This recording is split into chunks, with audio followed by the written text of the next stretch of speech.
Hey guys, welcome back to Simply Watching TV. We are on Girlfriend Season 1, Episode 18. Just kidding. Season 1, Episode 16. So we did Season 1, Episode 15 last week, but we're skipping Episode 16. Yes.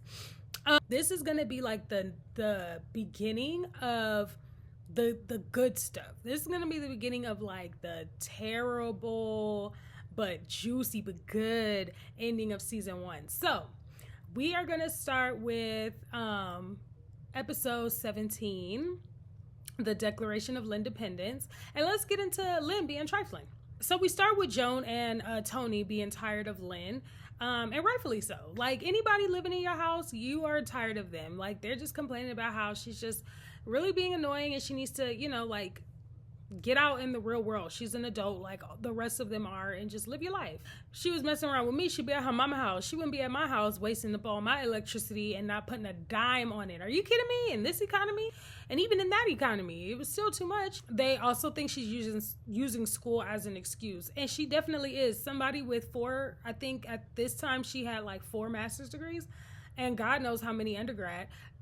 Yeah, you're using it as an excuse to get a job. You never need that many, especially back in the 2000s. You never needed that many degrees to get a job. Go out and get a job, especially when you're not working while you're in school. You're definitely using that as an excuse. Using that as an excuse for a few things. Using that as an excuse so people don't call you a bum. Using that as an excuse for you to not get a job. Using that as an excuse for you to not have to pay for anything because I don't have a job, because I'm in school, because I'm a full-time student. Girl, no. We ain't never needed nobody to be a full-time student and get 15,000 master's degrees. We never needed that in this society. Side note, Tony's outfits were really cute. Like the one piece, what was it, a halter, and then she had like the brown like and then they were also form-fitting, but Tony had a cute shape. In real life she used to be a Dallas Cowboy cheerleader, so she had a cute body. Oh, so it's getting so bad to the point where they need to have an intervention, but it's not for who you think it's for. Now they need to be having an intervention for Lynn and really just get to the root of her laziness, but they kind of get to the like other participating factor in this, and they have an intervention for Joan because Tony is not scared to have Lynn out on the street. Like she's over it because now again both of them have housed her at one point in time. Okay, so Tony is not afraid to call the homeless shelter and be like, hey, we got one. But Joan, on the other hand, is like, no, like, let me give her a little bit more time. How much more time, girl? Seriously. And to me, as somebody who is going to a job and collecting a check and not spending it on BS, but having to pay bills with that check, because I have my own home and I have my own car and I have my own other things that need, to be paid for, because I'm doing that. How come you don't feel like you need to do that? How come other people don't feel like they need to do that? Like, why do you feel that because you decided to go back to school, you should be living with other people and they should be paying your bills and they should be feeding you and they should be washing your clothes and you should be contributing to this high electricity bill and Edison and not putting anything on it? Not offering, not every once in a while you come in with some extra money. You can't do that because you don't have a job. Like, I don't understand how you, as somebody paying a bill, Joan, why you don't, like, why does that not puzzle you? The fact that she feels like she doesn't have to. The fact that she doesn't feel like, Maya has to go to a job that she don't want to go to collect a check. Tony had to go to school to get a degree, to get a job that if it was up to all of us, none of us would work. We would all just do what we want to do, not have to pay a bill and just live life.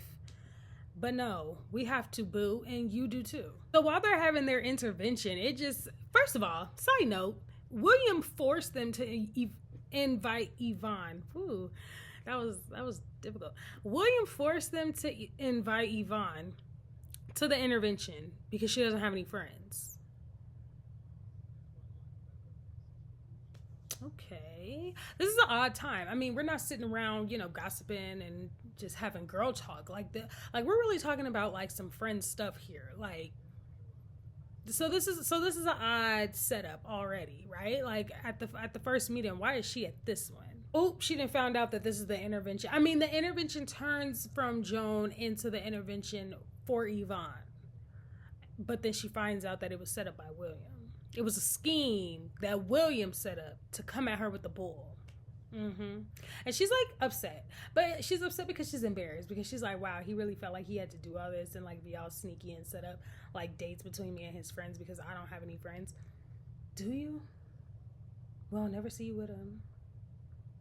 We'll never see William run into you on the street with you and your friends.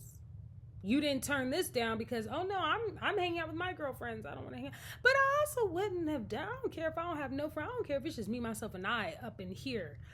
I don't want to hang out with your friends. Not like that. I'm dating you. I'm not dating your friends. So Maya's side effects to, you know, the medication and all kind of stuff that she's taking for her fibroids has her acting up. She picking her hair out at the job. She getting hot flashes and all kind of stuff. Like, it's acting crazy. She being emotional and stuff like that. It's all over the place. So Lynn finally comes to the understanding that she's being a leech, but not too much of an understanding to where she wants to stop being a leech. So she decides that she wants to take care of the problem and become a professional house sitter. No.